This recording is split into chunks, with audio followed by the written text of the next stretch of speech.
Durante anos, certas histórias foram escondidas, apagadas de registros oficiais, negadas por quem tinha poder. Aqui elas não são esquecidas. Isso não é ficção, é história real. Durante boa parte do século XX, o governo dos Estados Unidos conduziu um programa tão secreto que nem mesmo muitos de seus participantes sabiam que faziam parte dele. Não havia formulários claros, não havia consentimento, e na maioria dos casos não havia volta. Pessoas comuns acordavam dias depois sem lembrar o que havia acontecido. Algumas perderam a noção da própria identidade. Outras jamais conseguiram explicar o trauma que carregavam. Esse programa existiu. Ele foi financiado com dinheiro público e ficou conhecido como Projeto MKUltra. Durante anos, seu nome foi negado, depois minimizado. E quando a verdade começou a aparecer, já era tarde demais para muitas das vítimas. A pergunta que deu origem ao MKUltra era simples, mas perigosa. É possível controlar a mente humana? Na visão da CIA, essa não era uma curiosidade científica. Era uma questão de sobrevivência nacional.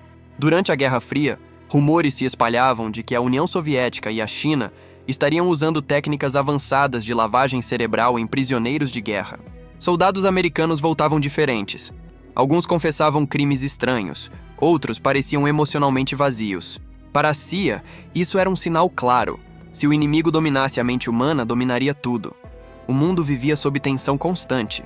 Qualquer avanço tecnológico poderia mudar o equilíbrio global, e o cérebro humano passou a ser visto como a arma definitiva. Relatórios internos da CIA sugeriam que métodos psicológicos poderiam quebrar uma pessoa sem deixar marcas físicas. Isso significava interrogatórios mais eficientes, espionagem mais profunda e controle total sobre informações sensíveis. Foi nesse clima de medo que o MKUltra nasceu. Em 1953, o diretor da CIA autorizou oficialmente o projeto MKUltra. Ele não tinha apenas um experimento, tinha dezenas. Subprojetos espalhados por universidades, hospitais psiquiátricos, prisões e centros de pesquisa. Muitos cientistas não sabiam quem realmente financiava seus estudos. Outros sabiam, e aceitaram mesmo assim. O sigilo era absoluto, e a supervisão praticamente inexistente. O MKUltra não buscava pessoas saudáveis e bem informadas. Ele se aproveitava de quem tinha menos poder para recusar.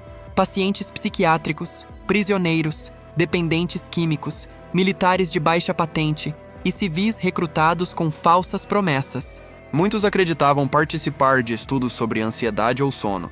Na realidade, estavam sendo submetidos a testes extremos. Uma das substâncias mais utilizadas pelo MKUltra foi o LSD. Na época, seus efeitos ainda eram pouco compreendidos. A CIA acreditava que a droga poderia abrir a mente, apagar memórias ou torná-la altamente sugestionável. O LSD era administrado sem aviso prévio, em bebidas, em alimentos, ou durante sessões falsas de terapia.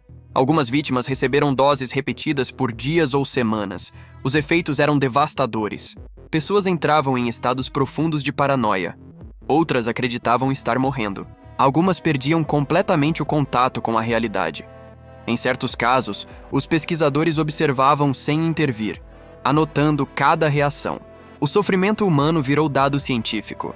Além das drogas, o MKUltra testou privação sensorial, ambientes fechados, sem luz, sem som, sem referências de tempo. Após horas, o cérebro começava a se desorganizar. Após dias, a identidade entrava em colapso. Relatos indicam que algumas pessoas imploravam para sair, sem saber onde estavam. Outros subprojetos exploraram hipnose combinada com drogas. A CIA queria descobrir se alguém poderia ser levado a agir contra sua vontade, ou até cometer crimes, sem se lembrar depois. Embora os resultados nunca tenham sido plenamente confirmados, os danos psicológicos foram reais. Um dos casos mais emblemáticos foi o de Frank Olson, cientista ligado ao governo. Ele recebeu LSD sem consentimento durante uma reunião. Dias depois, entrou em profunda crise emocional. Pouco tempo depois, morreu ao cair da janela de um hotel. Durante anos, sua família recebeu versões falsas da história. Por décadas, a CIA negou qualquer irregularidade. As vítimas não sabiam a quem recorrer. Muitas sequer sabiam o que havia acontecido com elas. O silêncio era parte do projeto. Tudo começou a mudar nos anos 1970. Comissões do Congresso passaram a investigar abusos cometidos por agências de inteligência. O nome MKUltra finalmente apareceu em documentos oficiais. O choque foi imediato. Mas quando os investigadores chegaram perto demais, descobriram algo alarmante. A maior parte dos arquivos havia sido destruída por ordem direta da CIA. Milhares de páginas desapareceram para sempre. O que restou foi apenas uma fração da verdade. Apesar das revelações, quase ninguém foi punido. Nenhuma condenação criminal significativa ocorreu. As vítimas receberam pouco ou nenhum reconhecimento. O MKUltra foi oficialmente encerrado, no papel. Décadas depois, elementos do MKUltra passaram a inspirar obras de ficção. Experimentos secretos, crianças testadas, governo ocultando verdades. Stranger Things transformou isso em entretenimento. Mas a realidade foi muito menos fantástica e muito mais cruel. O MKUltra não foi um erro isolado. Foi o resultado do medo, do poder e do sigilo absoluto. E se isso aconteceu uma vez, quantas outras histórias jamais foram reveladas? Essa história aconteceu de verdade, e ela não está sozinha. No próximo vídeo, você vai conhecer outro experimento real que provou que pessoas comuns podem obedecer ordens mesmo sabendo que estão causando sofrimento.